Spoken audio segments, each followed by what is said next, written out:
Hello and welcome to Scale to Seven Figures and our $1 Million Fireside Chat. I am Lisa Anderson, Strategic Business Advisor, Virtual CFO with Anavo Transformation Solutions and your $1 Million Mentor. And I am excited you are joining me. Scale to Seven Figures is an interactive group of small business owners in the business to corporate, and business to government markets who are ready to scale their businesses to the next level. Our group is an opportunity to share, learn, and grow together without competition. Each week, I bring tips, tactics, and strategies through our $1 Million Masterclasses and our $1 Million Fireside Chats. If you are not familiar with us, head on over to www.scaletosevenfigures.com and check us out. Now sit back, relax, and enjoy our next powerful conversation. Well, hello, everybody, and welcome to today's $1 Million Fireside Chat. I am excited to have everybody tuning in with us this afternoon, and thank you for joining us. From wherever you are, please say hello in the chat. Let us know that you're here, that you can hear us, and that we're having great conversation. We are streaming from multiple locations, LinkedIn, Facebook, and YouTube. So we're really excited to have everybody here joining us for this conversation, and I'm looking forward to this discussion. I am Lisa Anderson, Strategic Business Advisor and Virtual CFO with Anavo Transformation Solutions and your $1 Million Mentor.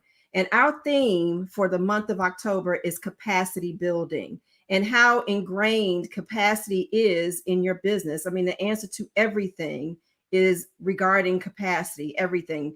If you're having some challenges and you feel like you've hit a plateau and you can't bust through that glass ceiling, it's a capacity issue. If you feel like things aren't happening fast enough and maybe things are slowed down, it's a capacity issue. At the end of the day, capacity lives at the heart of your business. Last week, we talked about protecting your intellectual property, capturing your ideas as part of your legacy building concept, and making certain that you are adequately protecting your legacy. If you missed that conversation, it was very, very interesting and engaging and filled with information. So go to scaletosevenfigures.com if you missed that and check out the replay. So today we're going to continue the conversation around legal capacity, building legal capacity in your business. And this time we're going to focus on tax because that is the question of the day. My guest today is tax attorney Beverly Winstead, and she will be sharing insights on how to optimize your legacy while implementing appropriate tax planning strategies to make certain that you are continuing to grow and strengthen and build the legacy that you desire. I also have a gift for everybody today. We have our annual year-end tax planning checklist that I'm making available to everybody. So shortly I will post on the screen how you can get that. But it's a checklist of strategies that we go through with our clients every single year at this time. We're taking a look at things that they can do between now and the end of the year to optimize their tax position. And we're going to talk about some of those things today in the conversation. But you can get that checklist by texting the one word, everything all together, tax planner to the number 66866. That's tax planner 66866 and download that checklist. In the meantime, I am going to go ahead and welcome Beverly to the show so we can get started with this great conversation. Hey, Beverly. Hi, Lisa. How are you? I'm good. How are you doing? Great. I was in the background jamming to your intro music. I was like, hey. It's good to hear on a Wednesday afternoon, right? Yeah, absolutely. Definitely. Yes. let's see, we're on the backside of the hump right now, so that's a good thing. Maybe for you, but I teach right after this, so I'm still Oh, working today. okay, okay, awesome. That's right. Okay, Wednesday. So let's get this conversation underway. Before we move too farther into the conversation, tell us a little bit about who you are and what you do, what your firm does, and who you serve.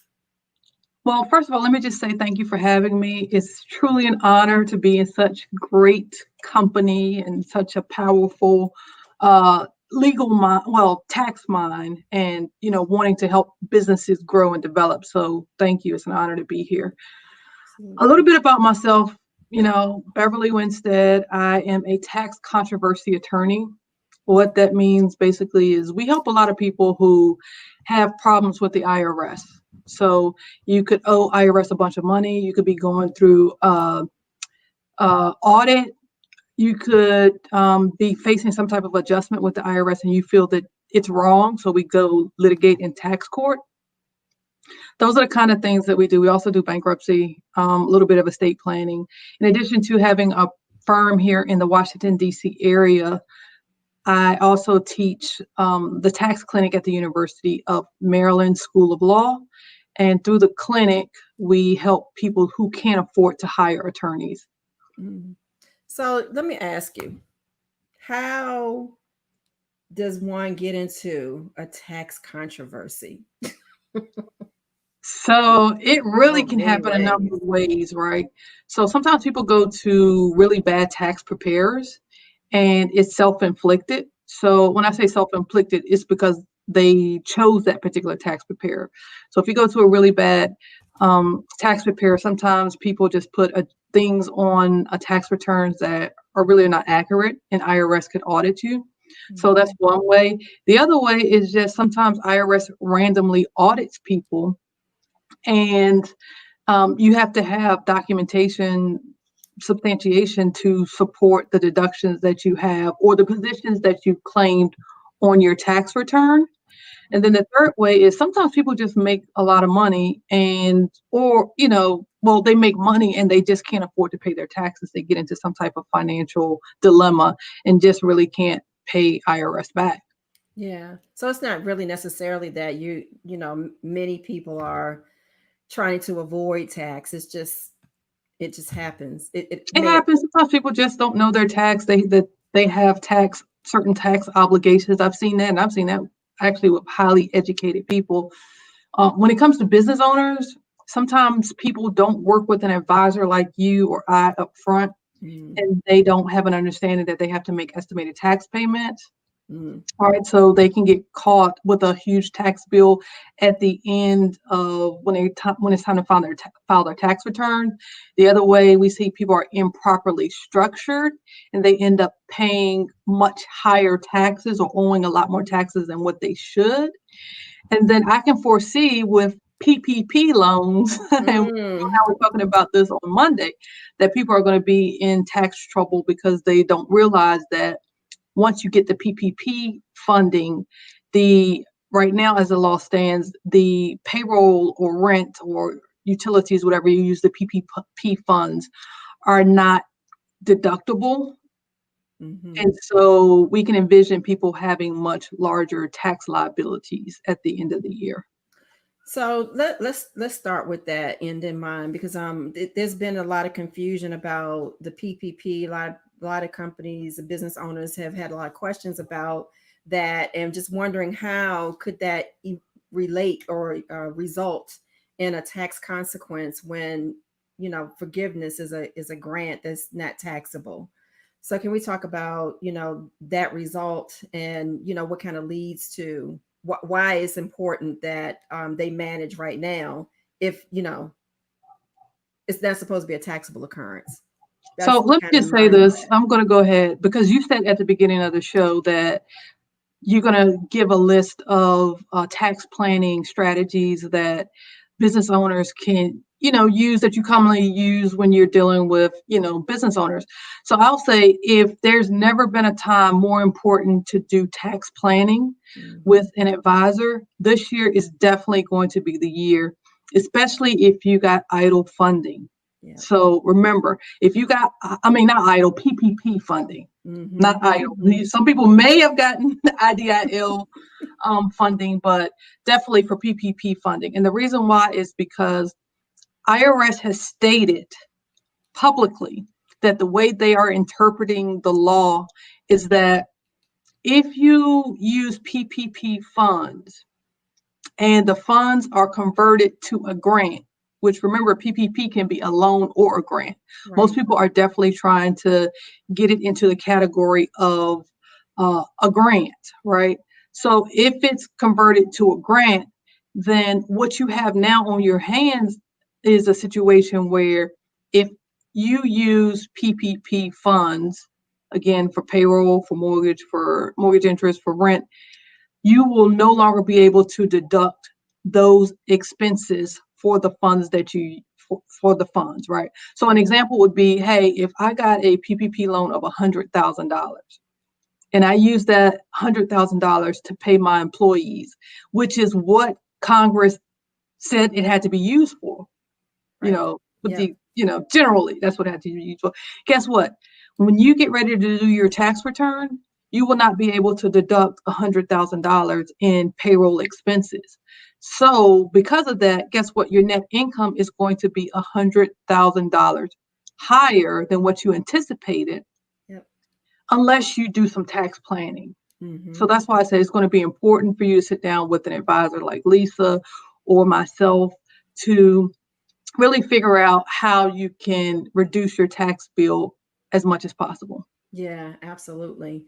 What I'm sharing with many of the companies that we work with, and you and I, we've been working with a lot of companies this year. The income. So if you were in a position, if your business was in a position where you were earning revenue, generating revenue throughout the PPP covered period, even though it wasn't, may have not have been as much as you normally would, you don't have those expenses to deduct against that revenue. So that revenue is going to fall straight to your taxable bottom line if you do nothing between now and the end of the year. So yeah, it's interesting. Right. So this is why I say either you're going to pay for Lisa or me, or you're going to pay the IRS. And if you pay us, we can help better position you. So honestly, that you don't come see me, a tax controversy attorney on the back end who really works with the IRS once IRS is in a mind frame to seize property, to garnish bank accounts, to levy your wages. Those are the kind of cases I take because I know how to resolve them. Yeah. But it's, I hate to see people really go through that level of stress. Yeah, absolutely. I mean, some people can come for you, and certainly it creates some level of anxiety. But when the IRS comes for you, that even the bank will tell you, if the IRS is coming for you, we won't have nothing to do with you, right? That's true. That's true. Because they take precedence over everything. You mentioned coming into this conversation that having the right tax preparer is important. And one of the things that I talk a lot about to small businesses is making certain that you have a really good, strong A team that is supporting your business, is hugging your business, that knows your business and knows your industry. And one of the things that I see also working with small businesses in particular is not having the right tax resource in-house for them. So I will tell everybody, I'm a CPA, right? I'm an accountant. We all went to the same debits and credit school of thought, but not all accountants are created equal, and not all tax accountants are created equal. And it's really important that you make certain that you test them out. So can you talk a little bit about what business owners should be looking for as it relates to having a good tax preparer on board with them? So one of the things, well, I'll give you a couple of things. You want someone who is going to be responsive. I see a lot of times where a person is working with a tax preparer, and when they get in trouble, the tax preparer goes ghost, won't return their phone calls, won't return, emails. So before that happens, try to establish a relationship with your tax preparer. throughout the year or when you first see them, get a feel for them, right? Yeah. Do your research. You can always go online to see if there are any reviews on a particular tax preparer. You can look at their website. If they don't have like a decent website up, then I would be really leery, because I have seen people that claim to be tax preparers don't really have a website up or anything, and then once they get in trouble, once the taxpayer gets in trouble, that's it. So you can't find them. So you definitely want to do that. The other place you can go is irs.gov, because irs.gov, I think they have a list of people that have PTINs, which is a prepared tax identification number. So you can also search tax preparers through that.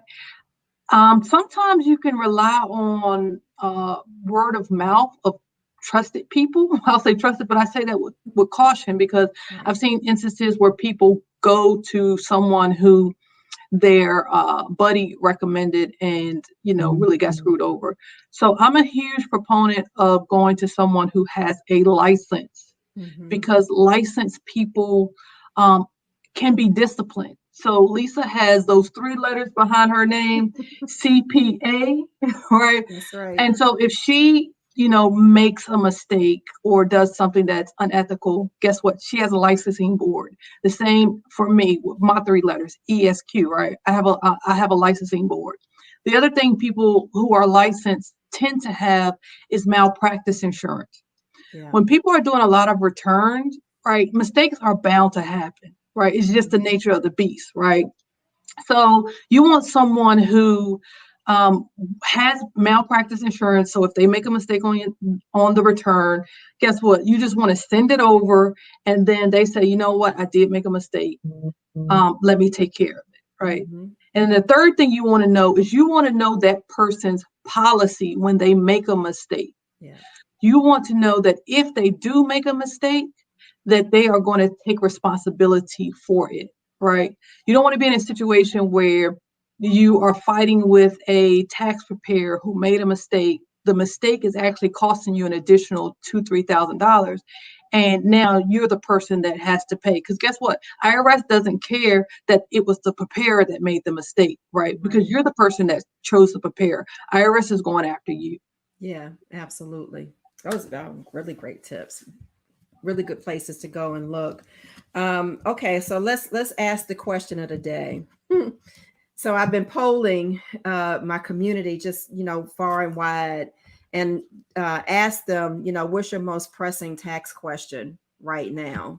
And the most pressing tax question, I even got this question over the last several weeks in coaching and consulting some of the clients through the Small Business Development Center. And that question is, how can I position myself to pay $750 in tax like our president? That's our question. That's funny.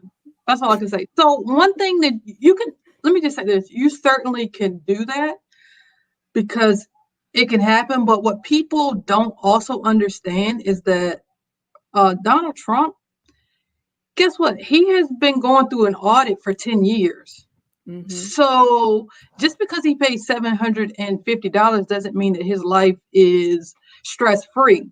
He has tied the IRS up for 10 years, with this kind of audit. So the question is, you can do the same thing, but can you afford to hire the same lawyers that he's Mm-hmm. hiring to tie the IRS up for those amount of years, right? And can you afford to have that level of stress, associated with being tied up for 10 years? To me, it's Yeah. not worth it. So I'll just kind of briefly talk about how he's able, from what I know allegedly, because this is all allegations, right? Right. How he's able to pay $750 in a tax bill, right? So it really comes down to how his business is structured and the type of businesses that he has. He has businesses, it was really real estate losses, from what I understand, from like the 1980s. He took significant losses. And there's something called net operating losses, Mm-hmm. NOLs, that can be carried forward and carried back, that can offset any income that you make. Mm-hmm. So if you are taking significant losses, that's not a good thing. Absolutely So not. it's definitely not a good thing. And we're learning that right now in the year of COVID, and people wanting to get PPP and EIDL, and they couldn't because they couldn't show that they were Right. economically viable. Right, Hmm. right, right. So, and I worked with a lot of businesses that were set up as S corps and didn't have themselves on W-2, right? Oh, wow. And A lot of people they, don't supposed to do that. yeah, they didn't have W-2. So guess what? They didn't qualify for PPP. Mm. With that being said, going back to Donald Trump, the $750. I mean, one thing from what I understand that he took a deduction for his hair for $20,000. Like, was it $20,000 or $70,000? I haven't Whatever it heard was. that one, but for his hair. For his hair. He said that Mm. his hair is a brand. Well, let me tell you something. Okay. Black women been look. You see my braids, okay? You know what I You had to do see to my get ready for this deduction, video today? you Cost me know. $1 million. I know, right? Right. And so those are the kind of deductions that you're fighting IRS for. And if you look at the code says that you can deduct ordinary and necessary business expenses, right? So the question is my hair an ordinary and necessary business expense of me being a lawyer? No, it isn't, right? Mhm. So he's arguing that it's ordinary and necessary because he's a TV personality and therefore he should be able to deduct. I want to say it's the $20,000 of haircuts. I'm like, you know what? I need to. I know my beautician would love to be on salary for me for $20,000 right a year. So those are the things that With the wig on top. I mean, is yeah, I know, right? It's really outlandish. And Yeah. if he didn't have the money and the lawyers to fight, then it would be a situation where IRS would make the adjustment, and now we're talking about how he is going to be able to repay the Yeah. IRS. Yeah. So let's Everything that glitter is not gold. absolutely not, but that absolutely not. I'm just not going to say what I was going to say, but you're absolutely right.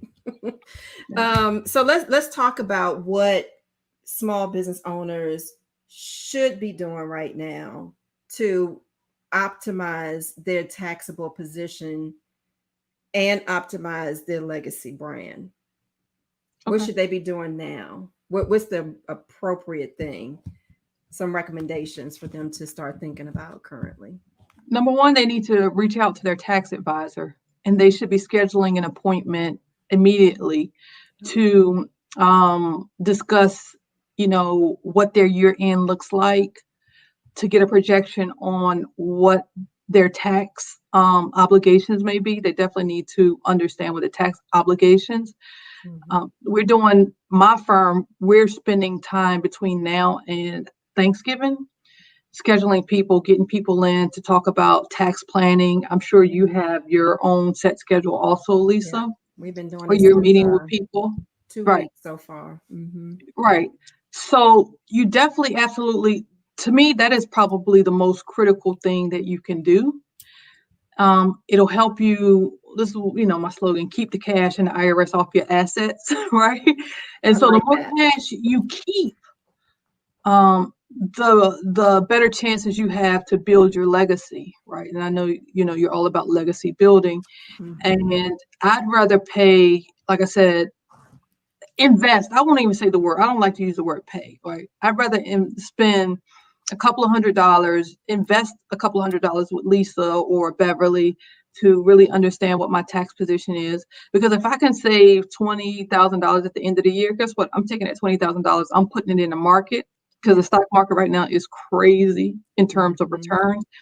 And that's something that I'm definitely using to, further my legacy. Yeah, absolutely. Yeah, oh, that's good advice. And Mhm. now is the time. We typically start tax planning with the close of the third quarter. So that's just a regular process that our monthly clients go through with us. Is we sit down and we go through some tax. We do cash conversions and start to predict out. Think about some of the things budget wise that they may want to consider in their financials to again optimize what kind of investments do you want to make Mhm. now instead of waiting until next year. So you're absolutely right, but It's so critical. It's so Mm-hmm. critical, you Yep. know? The longer you wait to look at your financials and the longer you wait to manage your taxes, all you're doing at that point is reacting to the consequences. Right. Whereas as a business owner, you want to be proactive. You want to drive where your money goes, and you can't do that if you're just letting things happen by chance. Mhm. So Absolutely. awesome, very good. So tell us a little bit about at what point should a business owner think about engaging someone like you? From the very beginning, as you begin to think about that you wanna start a business, and here's the reason why, right? A lot of people, they just kinda talk to somebody they know, and this person tells them that they can just go down and set up a LLC with SDAT. Yeah. And, yeah, you can do that. You can go and pay $200, set it up with SDAT. But the question is that the correct entity for you, right? Do you understand why you're setting it up as a LLC versus a LLC, taxed as a S corp or a C corp? Or, I mean, something basic like, hey, people set themselves up on an S corp, but that wasn't really the correct entity, because they didn't have the cash flow to put themselves on a W-2. And it Right. goes back to when Congress passed the CARES Act, part of eligibility for PPP funding was predicated on the amount of wages you paid out in a W-2. Yep.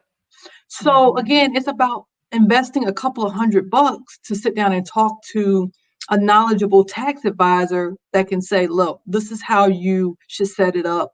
These are your obligations for payroll, for your estimated tax payments. And from there, again, it'll help prevent you coming to see me when you have a much bigger problem. You owe the IRS, thousands of dollars, or, even millions in some instances. Just trying to get on a good footing. Yeah. I have two questions for you as a result of what you just said. So the first question is throughout the course of a year or engagement, how often do you recommend a business owner engage you in conversation? It just depends on the needs of that person.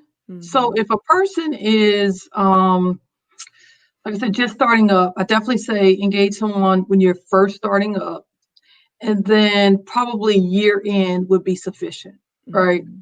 Unless you have a major contract or something that came through, then before you maybe receive that money, you may want to engage or reach out to me and just say, hey, I'm about to um, sign a contract for $500,000, right? Can we talk? Yep. So when major events happen, you definitely want to reach out to your tax person. If you have things that are coming up constantly, like we have clients that are actually on general counsel with us, right? We on monthly retainer, Mm, where because their needs are constant and steady, right. they always have access to us. Hmm. So it just kind of depends on your level of need. Yeah. You mentioned something a second ago, in terms of winning a contract, and that's key. We actually advised a client, strategized with a client recently, as in over the course of the last month, who does work with the DC government. And at the end of the year, every year, this time, every year in September, she gets a boatload of money, but she can't spend it until January of the next year. She can't Mhm. start spending it until then. So she gets taxed on that money in the front end. So we went through the process of strategizing on how can we help you better optimize those dollars. It boiled down to, for her, we went through different scenarios, but it boiled down to converting her from a calendar year reporter to a fiscal year reporter to give her a full year of activity, which made a whole lot of sense for her. Yeah, yeah, that's awesome. That's But that's awesome. that's an example of why you need to have these conversations, Right. right? Absolutely. Yeah. My next question is LLC. That's another one of those questions that or misunderstandings that I get from small business owners when I talk to them, is not really understanding that LLC is not a tax, is it's not a tax election, right? It's just a shell. So can you talk just briefly about that? What should companies, organizations understand about LLCs, and then what should they think about, the variations underneath one from a tax reporting standpoint? LLC, normally, I mean, that's kind of like the hot business to set people up in. I actually like LLCs, right? Because it gives you the flexibility. The purpose of the LLC is really to limit your liability when it comes to the activities that you're doing. Mm-hmm. So, that's the general framework. For tax purposes, the question is it a single member LLC or is it a dual member LLC? Single member LLCs for tax purposes are just treated as a sole proprietor. It's filed on, you report the activity from that LLC on your Form 1040 Schedule C. Dual member LLCs or multi-member LLCs are reported on a Form 1065. That means you have multiple partners. And again, both actually work to limit your legal liability. So if you go out and you have a car accident, or let's say food truck, you have a food truck and someone gets food poisoning and let's just say they die, right? If you're a sole proprietor, they can sue you for everything that you have. If you are set up as an LLC, then they can only come after the assets of the LLC. Yeah. Underneath the LLC or in conjunction with just setting up the LLC, sometimes what we do is we also make an election to convert a business over to a C Corp or S Corp. I always say taxpayer because I'm always like, oh, the tax, when I'm arguing against IRS, I'm like, no, the taxpayer, no, you're wrong. But yeah, you can make an election to be an S Corp or a election to be a C Corp. And the decision to do either one really has to do, with the unique facts and circumstances of what that business owner is doing in terms of business activity, and then also what their goals are. Like sometimes I recommend the C Corp because guess what? The C Corp right now has the lowest tax rate. It's 21%. So a lot of times it's a no-brainer. Right. But if a person tells me that they constantly take money out of the C Corp, Yep. then chances are I'm going to say you shouldn't make the election to be a C Corp. You should make the election to be the S Corp. And that way you won't get hit with the dividend distribution. Right. Everything will just flow through to your personal tax return with the S Corp. And you're going to have a much lower tax rate. Mm-hmm. And maybe not even an S Corp if you're taking money out. Because sometimes that comes to bite you too. And you got to have reasonable compensation, reasonable salary. Absolutely. Absolutely. Yeah. And what we found during PPP is there was a look back period. So the SBA was looking for some normalized payroll activity. And if you're one that, just took draws and at the end of the year, you caught it up through payroll, kind of difficult to normalize that payroll. So there was a lot of challenges that companies were facing as a result of the decisions that they made. So this is good conversation, and we could actually have this forever, honestly. Yeah.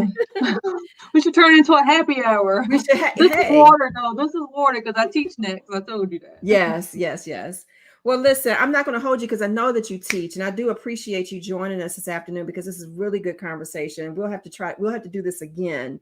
I'm going to ask you one last question, which is, what final piece of advice do you have for our viewers as it relates to getting their legal house in order and keeping the IRS off their assets? So I'll say if you are not in trouble, I work with a lot of businesses or taxpayers that are in trouble, right? Yeah. And so I want to say if you are in trouble with the IRS, if you're going through an audit or you owe IRS a bunch of money, there are ways that you could actually get into some type of arrangement with the IRS, even if you can't afford to pay them, right? So don't hide under a rock, be proactive, and at least reach out and try to figure out what your options are, right? That's one thing. Second thing is if you aren't in trouble with the IRS, then and you have a profitable business, you definitely want to work with an advisor like Lisa or myself who can help you build your legacy, help grow your business, and help keep you out of trouble with the IRS. Yes, absolutely. Well, listen, I appreciate you joining us this afternoon and sharing good wisdom, keeping us straight in order. Tell everybody how they can learn a little bit more about you and your law firm. Sure. So you can follow me on Instagram. I am IRS Help Attorneys, or maybe IRS Help Attorney. I think I'm IRS Help Attorney on Instagram and on Twitter. And then I'm also on Facebook, Beverly Winstead, or the Law Office of Beverly Winstead. You also can connect with me on LinkedIn, Beverly Winstead. And then I'm going to give you my phone number as well as my website. My website is www.irshelpattorneys.com, and phone number 301-306-1234. That's so easy. 1, 2, 3, 4. That's One, right. two, three, four. Just like that. Absolutely. Well, listen, I appreciate you. Every time we are able to powwow together like this is always amazing. So thank you again for joining us this evening. And I see the chats. I'm watching from one place, but we're streaming actually it's in 4 different places, 5 different locations. So I can only see one chat.